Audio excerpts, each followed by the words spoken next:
Bonjour à tous, je suis Alexia du blog Femina Feminae. Je vous souhaite la bienvenue sur ce nouveau podcast tricot.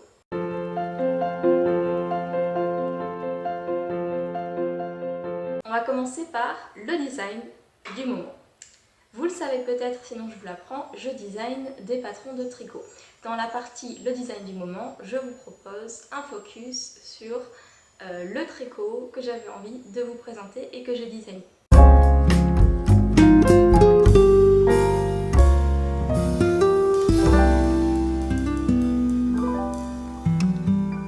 Le design du moment, c'est le châle Bernadette que je vous propose en ce moment en cale mystère jusqu'à la fin avril.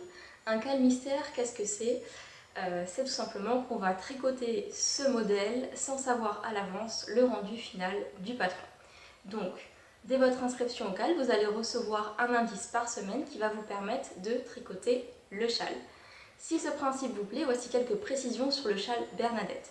C'est un châle demi-circulaire qui est bicolore, il vous faudra donc des laines de deux couleurs différentes, avec un petit peu de dentelle.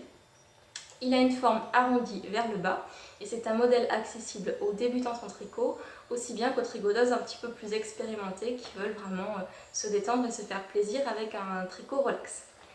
Si jamais ce cale vous intéresse, vous pouvez trouver le patron du châle Bernadette directement dans ma boutique. Et si vous avez des questions et que vous souhaitez vous inscrire, vous pouvez me contacter par mail à lademoiselledoctobre@gmail.com.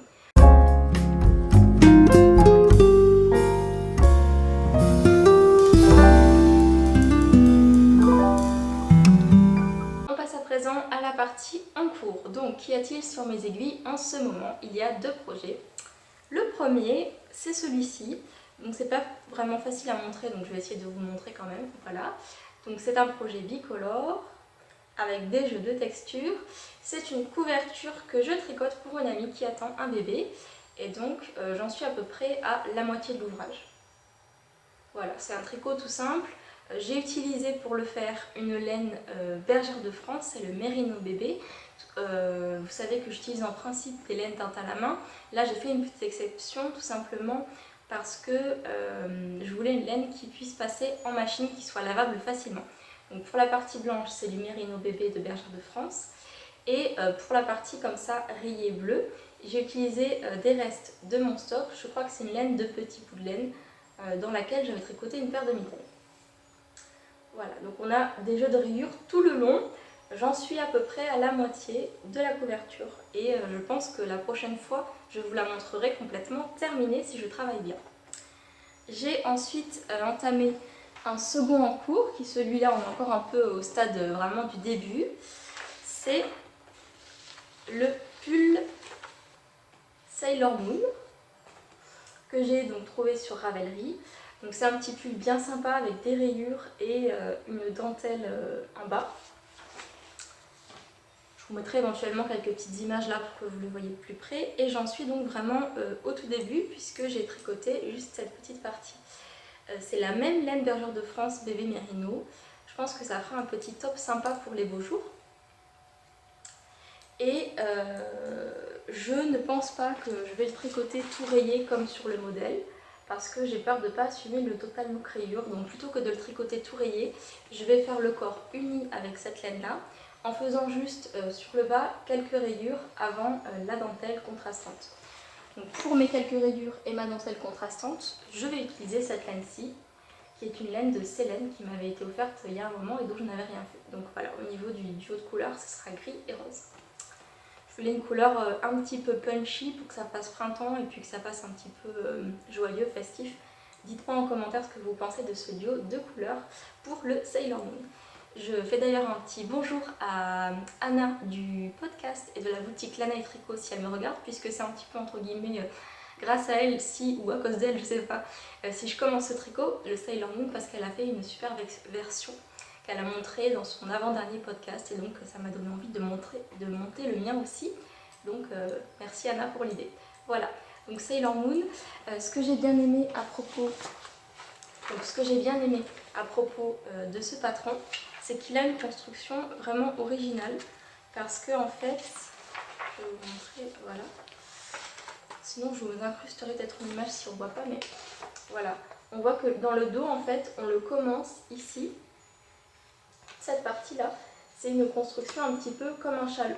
On monte vraiment le début comme si on commençait un châle avec un petit triangle et des augmentations intercalaires au début. C'est bien ce que disait Anna dans son podcast et je trouve que c'est une façon assez rigolote de tricoter un pull. J'ai jamais fait ça jusqu'à présent, donc l'intérêt dans ce modèle c'est vraiment de m'amuser sur une construction différente, et puis je trouve que la dentelle du bas est vraiment jolie, donc c'est quelque chose que je pourrais porter sur les jupes ou les robes puisque je porte pas du tout de pantalon, donc je cherche des petits pulls qui puissent aller dans mon dressing. Voilà, ça c'est mon projet tricot numéro 2 en cours, le Sailor Moon. Je vous mettrai bien sûr toutes les références en barre d'infos si vous souhaitez retrouver ce patron.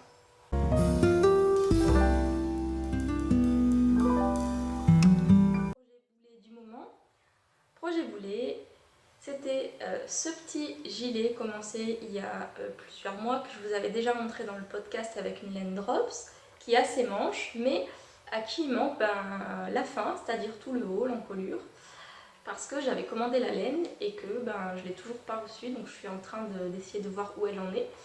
Mais avec les restrictions de la poste et tout le reste, la laine se promène quelque part et donc je ne peux pas finir ce gilet qui pour l'instant est un gros boulet puisque il monopolise mon câble le plus grand dont j'aurais bien besoin. Donc voilà, ce petit gilet en jersey tout simple que j'espérais porter pour les beaux jours. Je vais devoir attendre un petit peu avant de le mettre et j'espère vraiment que je l'aurai fini avant l'été, parce que comme c'est un effet très doudou, un peu mohair, pour l'été, enfin je pourrais pas le mettre, ça va être trop chaud. Donc ce petit boulet, j'espère l'avoir fini bientôt et j'espère que je vais surtout recevoir la laine rapidement. Dites-moi en commentaire d'ailleurs, est-ce que vous avez un projet boulet en ce moment, que vous n'arrivez pas à avancer, ou qui stagne, ou que vous avez du mal à terminer? Dites-moi tout ça en commentaire, ça me fera plaisir de savoir tout ça.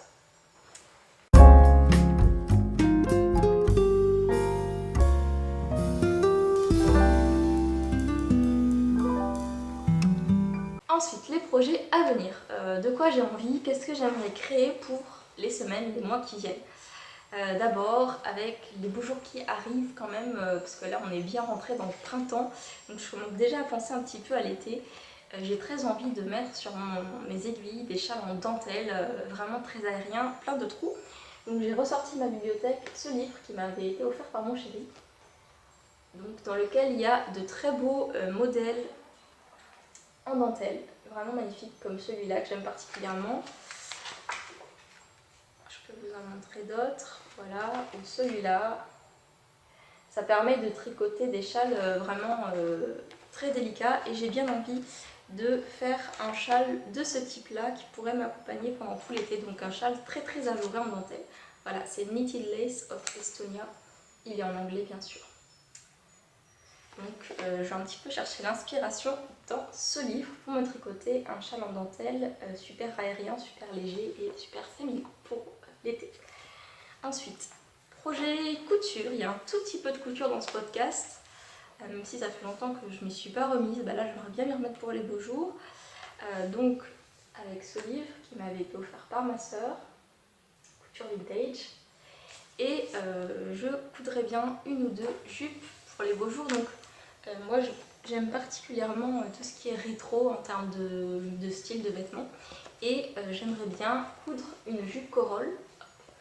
Voilà, j'aimerais bien me faire une jupe corolle, donc c'est vraiment une jupe toute simple. Est-ce que j'ai par là le patron? Non. C'est vraiment une jupe toute simple, et l'idée c'est d'avoir quelque chose qui soit avec une longueur un petit peu midi, et que je puisse porter dans un tissu fluide, léger, que je puisse porter tout le printemps.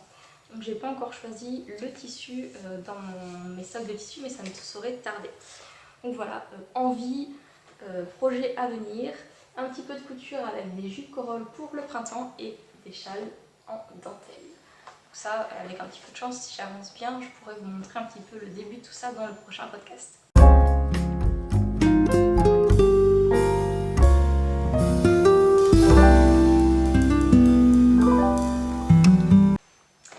J'avais aussi envie de partager avec vous mes podcasts créatifs coup de cœur, puisque j'en regarde énormément et je me dis plutôt que de garder tout ça pour moi, je vais un petit peu partager les bons plans.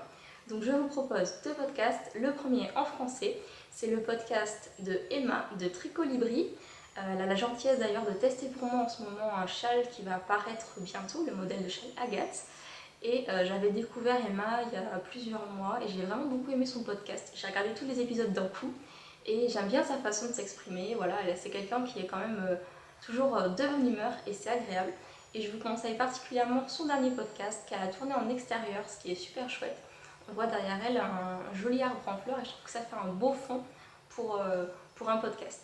Elle tricote des choses assez intemporelles, assez sympathiques et le tout dans des teintes relativement neutres, ce qui fait qu'on peut se projeter facilement, je trouve, sur ses tricots et ça c'est assez agréable. Donc, Emma du podcast Tricolibri, c'est mon premier coup de cœur, podcast en français. Le second coup de cœur, c'est en anglais, puisque je regarde aussi beaucoup de podcasts anglophones. Donc c'est le podcast de... Alors comment elle s'appelle? Je vais pas y arriver. Je me rappelle pas comment elle s'appelle, donc dans le doute, je vais juste dire le nom de podcast pour pas me tromper sur son prénom. C'est le podcast de Fivertales. Donc je crois qu'elle habite en Norvège ou en Finlande, enfin dans un pays nordique. Dans son podcast, il y a vraiment comme ça une ambiance nordique, une ambiance confort qui nous invite vraiment à prendre un thé, à s'installer. Donc elle fait du tricot, du filage et elle a même vendu quelques laines, elle le fait une fois par an. Parce que ses parents ont une exploitation de moutons. Donc Fivertales Podcast, que je vous invite également à découvrir pour une ambiance vraiment cosy. Si vous n'avez pas assez de tricot sur vos aiguilles, pensez à vous inscrire pour le CAL Mystère Bernadette. Je vous mets tous les liens en barre d'infos. Si vous avez des questions relatives à ce CAL ou à autre chose, pensez également à m'écrire, soit directement par message sous la vidéo, soit à l'adresse mail lademoiselledoctobre@gmail.com. Je vous dis à bientôt pour de nouveaux tricots.